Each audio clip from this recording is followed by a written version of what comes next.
Merci d'avoir choisi Radio 7 Online pour vous informer, mesdames et messieurs. Bienvenue dans ce journal dont voici les principales articulations. Ensemble pour la République de Moïse Katumbi au chevet de sinistrés de Nyiragongo avec une enveloppe de plus de 300 000 $ américains. À l'Assemblée nationale, la loi de Tiani sur la congolité sera examinée dans les jours à venir. Dixit Kodampwanga, speaker de l'Assemblée nationale. Et pendant ce temps, en Ituri, les gouverneurs militaires est plus que déterminés à imposer la force de frappe aux ennemis de la République qui dérangent les populations. C'est tout, mesdames et messieurs. Bonsoir. Volcan de Nyiragongo, Ensemble pour la République, remet un chèque de plus de 300 000 $ américains au Premier ministre Sama Lukonde pour le sinistré Nana Kankou. Nous en disons. À la suite de l'appel à la solidarité lancé par les gouvernements en faveur de la population sinistrée des Goma, le Premier ministre Jean-Michel Sama Lukonde Kyenge a reçu à son cabinet de travail ce mardi 13 juillet la délégation du parti politique Ensemble pour la République conduite par son secrétaire général. Au nom de l'honorable Moïse Katumbi et pour les comptes de notre parti Ensemble pour la République, à la suite d'un appel à la solidarité que le gouvernement a lancé au moment où nos compatriotes de Goma ont été secoués et puis ravagés par une éruption volcanique. Le 29 mai dernier, le président de notre parti a lancé lui aussi à l'endroit des cadres de son organisation, des membres et des sympathisants, ainsi que des personnes de bonne volonté, un appel à la compassion et au partage qui nous a permis de réunir entre les 30 mai dernier et ces jours une somme d'argent qui nous permet d'apporter notre contribution à l'effort du gouvernement en vue de soulager la détresse de nos compatriotes de Goma. Nous avons pu réunir un montant de 301 000 $. À cet effet, Ensemble pour la République, parti cher à Moïse Katumbi, a remis un chèque de 301 000 $ américains au ministre des Affaires sociales, Modeste Mutinga Mutwishai, présent à cette audience. Restons toujours à la primature, mesdames et messieurs, pour signaler que la 11e réunion de la conjoncture économique en RDC s'est tenue sous la présidence du Premier ministre Sama Lukonde. Les points avec le ministre du Plan. Nous avons constaté que le taux de change est resté stable, autour de 1988 francs congolais pour $1 à l'officiel et 2022 francs pour $1 au parallèle. Nous avons aussi une augmentation de la réserve de change de plus ou moins 6,25%, passant à 5,37 semaines. Et notre objectif poursuivi est d'atteindre les 3 milliards de réserves de change afin d'avoir au moins 3 mois de réserve. Alors, nous avons également parlé de la question des produits de première nécessité qui a été exposée par le ministre de l'économie. Celui-ci a fait état de la rencontre qu'il a eue avec les directeurs généraux des entreprises et cela a confirmé le fait que la baisse des prix doit être effective incessamment et la baisse a déjà commencé. Madame la ministre de l'Emploi a également exposé concernant la formalisation du secteur informel. Elle a donné une feuille de route pour exécuter ce travail et le Premier ministre a demandé que ce travail puisse être approfondi avec le ministre de l'économie et avec les ministres sectoriels. Elle nous a également fait part du risque de grève au niveau des transporteurs routiers et le Premier ministre a accordé l'autorisation pour qu'elle puisse organiser une tripartite. Au Nord Kivu, la société civile salue l'installation d'une base temporaire de casque bleu de la MONUSCO à Lubero pour lutter contre l'insécurité qui bat son plein dans cette partie du pays, malgré l'état de siège décrété par le chef de l'État. Tout à fait autre chose, affaires et réalisations, le sénateur Matata Pogno a été assigné à résidence surveillée depuis mardi 13 juillet. C'est après avoir été confronté aux inspecteurs de la police judiciaire de parquet général près la Cour constitutionnelle. Augustin Matata Pogno est poursuivi dans l'affaire des réalisations concernant les dédommagements des commerçants étrangers. Quant au dossier de Boukangalonzo, l'affaire reste pendante.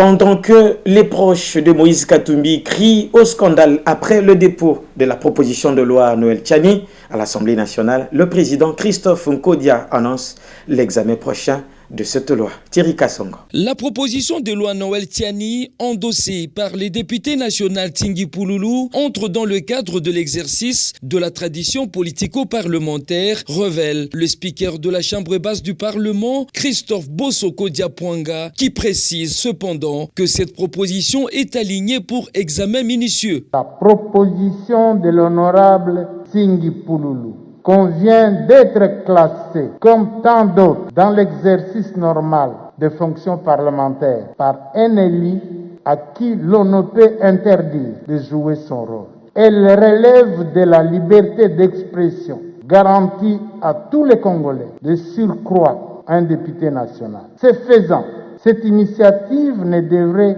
exposer notre collègue et les institutions de la République aux attaques, menaces et insultes venant d'une certaine classe politique, tel qu'il se constate dans l'opinion. Elle ne devrait donc pas non plus être imputée à son Excellence Félix Antoine Tshisekedi Tshilombo, président de la République et chef de l'État, lequel a fait montre de tolérance sans précédent sous son règne. Le respect et la promotion des droits humains est devenu règle et leur atteinte l'exception, sévèrement réprimée. Sans cette obstination et la consolidation de l'état de droit, c'est dire que l'Assemblée nationale, en tant que chambre législative et de représentation nationale, dans le respect de la procédure législative, se posera la question, le moment venu, sur l'utilité, l'opportunité et le bien fondé de cette initiative. Ce n'est pas dans la rue. À cet effet, nul n'est censé ignorer qu'une proposition de loi est astreinte à parcourir pour son adoption plusieurs étapes. Avec sagesse et ton d'un père de famille, le président de l'Assemblée nationale démontre noir sur blanc la volonté du président de la République, Félix Antoine Tshisekedi Tshilombo, qui imprime déjà la démocratie, la bonne gouvernance et l'état de droit. C'est dans ce cadre que les anciens exilés du régime passé sont de retour au pays. C'est avec le régime du président Félix Antoine Tshisekedi Tshilombo que nombre de compatriotes ont recouvert leur liberté. Certains condamnés à l'exil en Europe, en Afrique, dans les pays d'Afrique ou d'ailleurs, ont regagné le pays, recouvert leurs biens, circulent et s'expriment librement, parfois avec outrance, propos désobligeants contre les institutions et les autorités établi.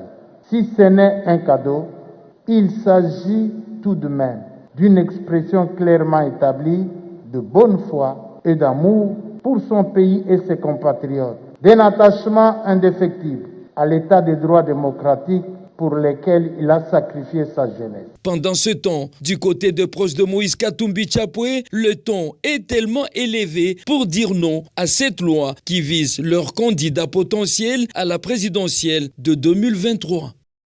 La question sur la congolité continue à diviser l'opinion. Jeff Pambi, congolais de la diaspora, estime que la congolité fauche le débat. Il a profité de cette occasion pour décortiquer l'état de siège décrété dans la partie orientale par le chef de l'État. Jeff Pambi au micro de Trésor Bachicha. Je crois qu'on a fauché les débats. On a fauché les débats dans ce sens que de personnes sans qualité, sans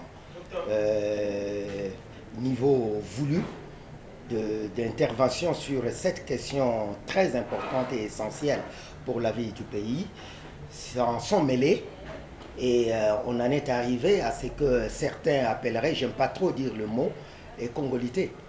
Et alors qu'en réalité, au départ, ce n'est pas ça.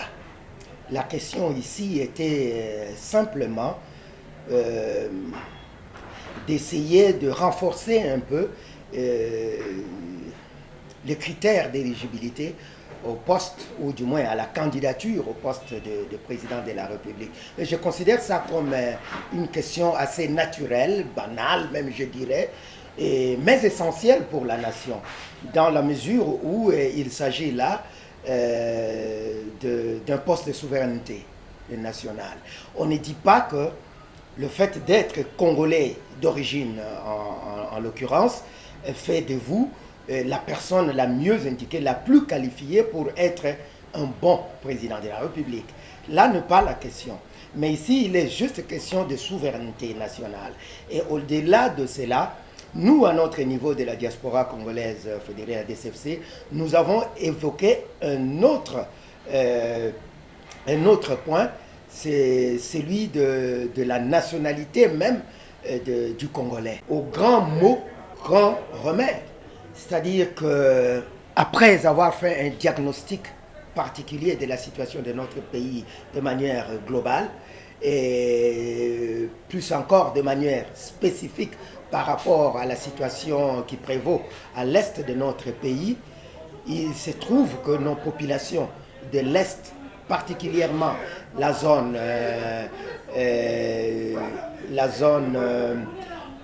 du nord Kivu, du sud Kivu aussi, ainsi que de celle de l'Ituri, il s'est avéré qu'il était important que des mesures drastiques soient prises pour essayer d'endiguer ce mal qui a trop longtemps duré dans ce coin-là. J'ai été, avant que ces histoires de Covid ne surgissent, j'ai séjourné en Ituri, un si beau pays, et je suis tombé amoureux de cette province de mon pays. C'est la première fois que je la visité. Mais la seule chose déplorable, c'est de voir nos populations, nos familles, nos parents, nos sœurs, nos frères, nos enfants, dans des camps que j'appellerais des camps de concentration. Pourquoi ceci doit arriver dans notre propre pays? Nous sommes réfugiés dans notre propre pays. Et ça, c'est par la volonté d'une poignée des nôtres, ça il faut l'évoquer, en complicité avec des forces négatives étrangères.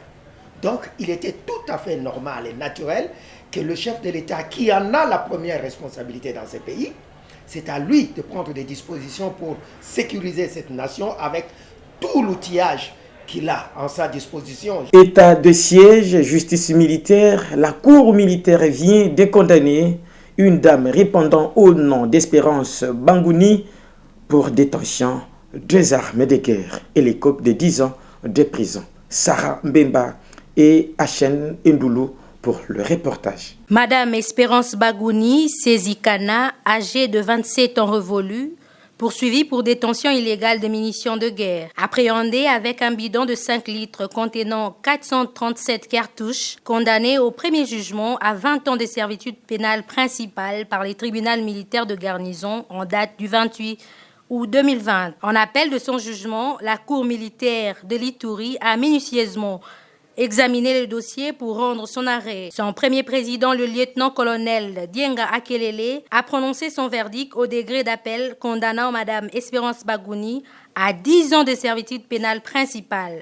À la question de savoir si la prévenue Bagouni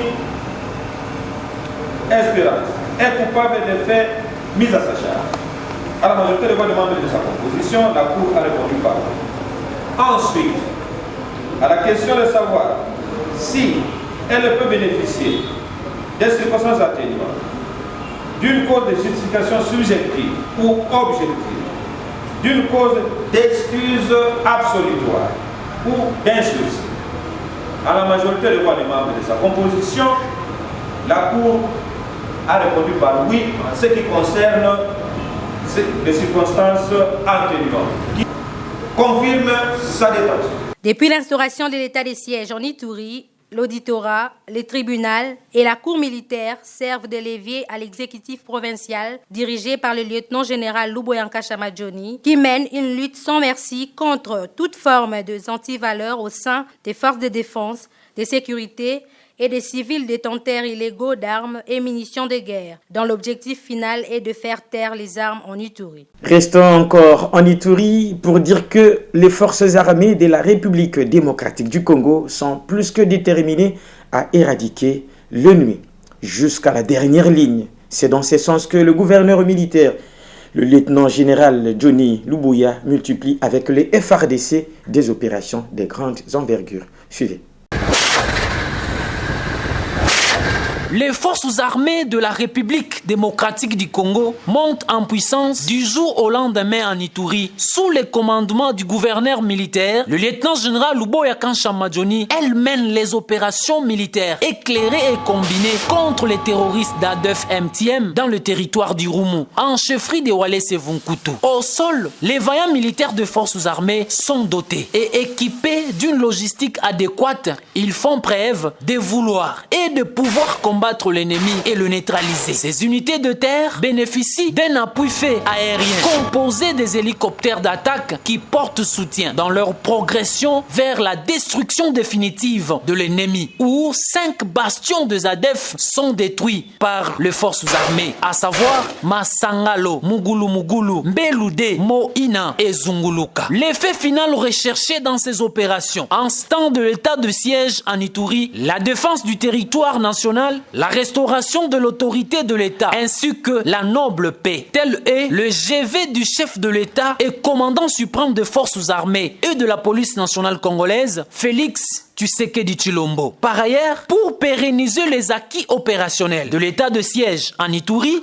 entre autres, le retour de la population dans leur milieu d'origine, reprise des activités socio-économiques scolaires et assurer la liberté des mouvements ainsi que la libre circulation de personnes et de leurs biens sur les routes nationales numéro 27 et 4, le commandant des opérations militaires en Ituri, le lieutenant-général Luboya Kanshamadjoni, a mis toutes les voiles dehors en posant les actions salvatrices en faveur de sa population avec une somme colossale de $35 000 au bénéfice des hôpitaux de référence de Boga, Tchabi et celui du centre médical de Nyakoundé pour leur bon fonctionnement. À présent, sur tous les fronts où les forces armées sont engagées, alors rien ne peut arrêter le rouleau compresseur de l'armée dans leur mission régalienne de restaurer l'autorité de l'État et d'imposer la paix dans le coin et recoin de la province de l'Ituri. C'en est fini pour aujourd'hui, mesdames et messieurs. Restez toujours branchés sur la Radio 7 online. L'information en continu.